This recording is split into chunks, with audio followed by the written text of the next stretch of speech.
So I haven't been wishing time away, but I have been looking forward to this time of year, this particular year, for a long time. So this is from me being a father to all the other dads out there, to all the other mothers out there, to any parent or guardian that has a youth to take out for this right here, the Youth Turkey Weekend. I haven't been wishing time away, but I have been looking forward to this particular weekend for years. So this is from me being a father to every other parent out there that's taking their kid out for the first time. So I've been a hunter ed instructor for about 8 years now. And this past weekend, actually, excuse me, 2 weekends ago, my daughter was in the in-person hunter education program that I have the luxury of being an instructor, and my child was one of our students. And she got to participate with all of the hands-on. She got to learn everything that we teach. This is the benefit of the in-person course versus going to a computer to go through the formalities. You sit down at a computer. What's the goal? To obtain certification. Is the child or the student actually retaining the information that is being taught to them? Now, me as an instructor, what is my goal?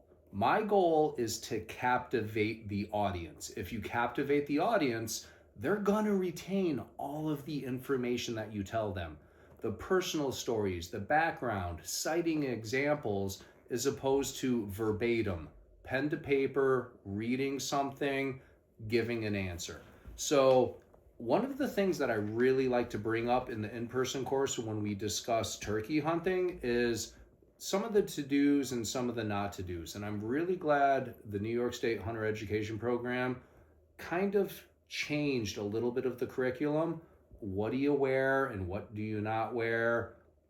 Common sense things. Common sense things to a lot of us educated turkey hunters.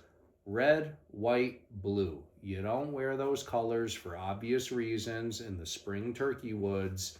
Those are the colors that are on the birds. This is redundant for me to say to the educated, but for people that are learning this for the very first time, you don't want to look like or have any colors on your body of the animal that you're pursuing. No red, no white, no blue, but New York State also finally put the color black. There are 11 states in North America that allow the use of center fire rifle cartridges for turkey hunting. You're not hunting with just a shotgun or a bow like in New York State. Those are the only two things that we're allowed to use to pursue turkeys spring and fall. There are some states that do allow center fire rifle cartridges for spring and fall turkey season with a rifle. If you're wearing black, bad idea. Absolutely bad idea. I bring this up in the course. The only time it's appropriate to wear the color black is if you're in a ground blind. You want to acclimate to your surroundings. The background of the inside of a ground blind is black. You're gonna want to wear black. Camouflage. You want to blend into your surroundings. You're not wearing black out in the field. You're wearing black inside of a ground blind. If you step foot out of that ground blind, please make good decisions. Have physical identifications to identify you as not being a target. Have some orange on your body. Shoulder strap, orange hat, orange vest. Put something on your body to identify yourself as human as opposed to target. So camouflage, that's what we're wearing when we're hunting spring turkeys in the field. That's the best thing to wear. You're gonna acclimate to your surroundings. If you're in a ground blind, you're wearing black. If you're out of the ground blind, have something to identify yourself as not being a target. Orange hat, orange vest, orange shoulder strap, something to identify yourself as not being a target. If you're in the field wearing camouflage to acclimate to your surroundings, if you harvest a bird, put on an orange hat when you're done. Just always please have a little bit of orange, something to wear to identify yourself as not being a target when you have boots on the ground. Be aware of your surroundings. So I told a story in the class that my daughter was in. And I'm not ripping on anybody, and I don't want anybody to be complacent. Hearing the story, thinking about the circumstances, this is perspective of me in one particular story. If it happened to me, it can happen to somebody else.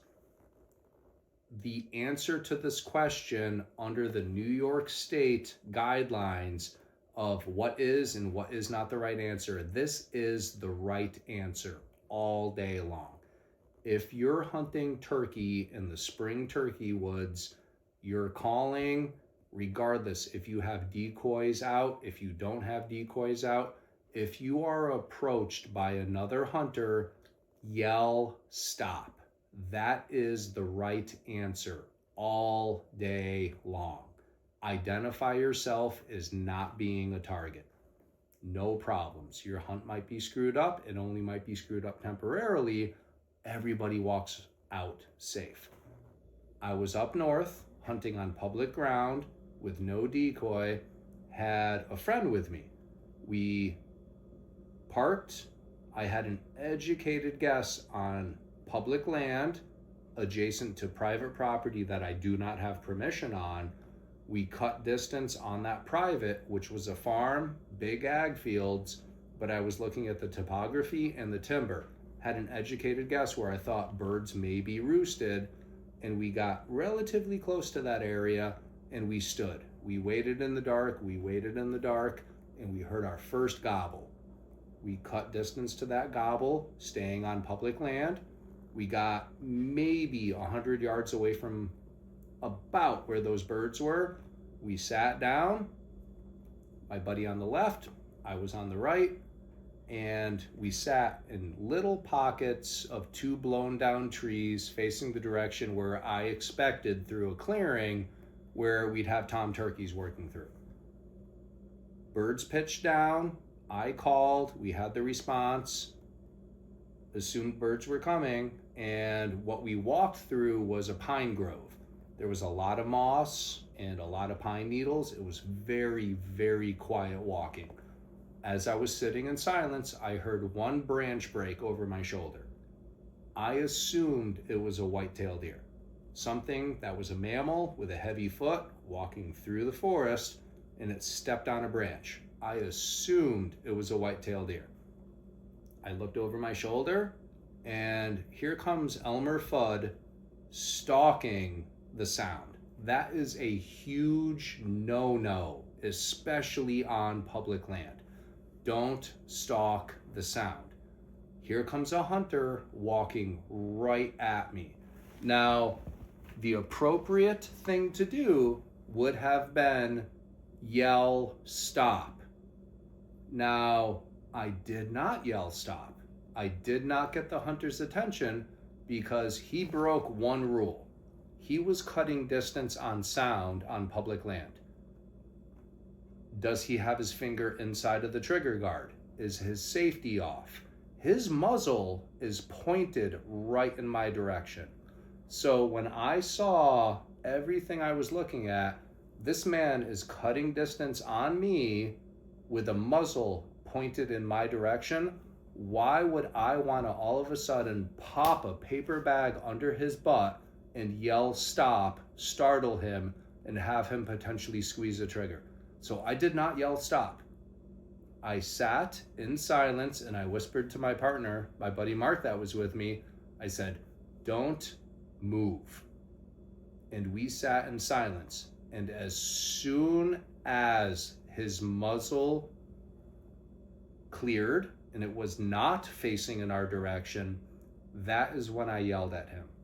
So under the circumstances of New York State regulations with a test, the to-dos and the not to-dos, 100%. The answer all day long, yell stop, communicate, make yourself, let your presence be known that you're a human, you're not a target species.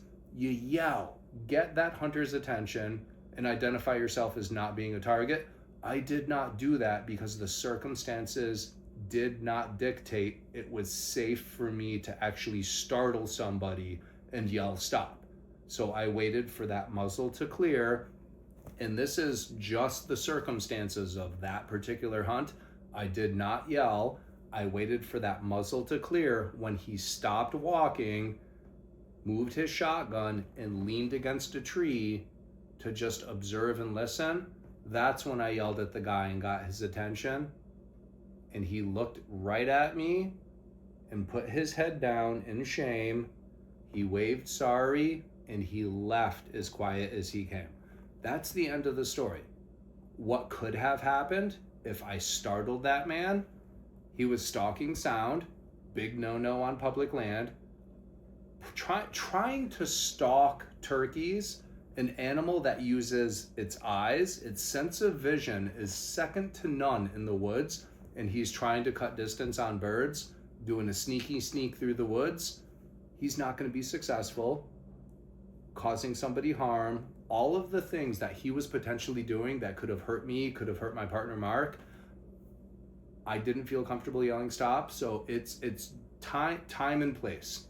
It's don't get complacent reading black and white regulations. It's all circumstantial. So just be aware of your surroundings.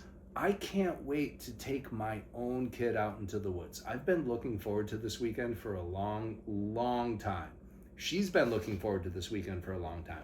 We actually have a youth turkey hunt that we're involved in every year. This will be, I believe, the 17th annual youth turkey hunt here in the Mohawk Valley. I love being a part of this contest. I don't want to call it a contest. I don't want to call it a competition. It really is just the camaraderie of just a whole bunch of like-minded dudes that get together every year.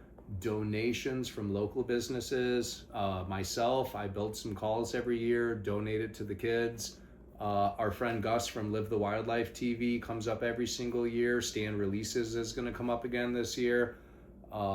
So many sponsors come into this and donate their time and donate products, free giveaways for the kids. It's a great barbecue. Our local Stewart shops here donate so much food.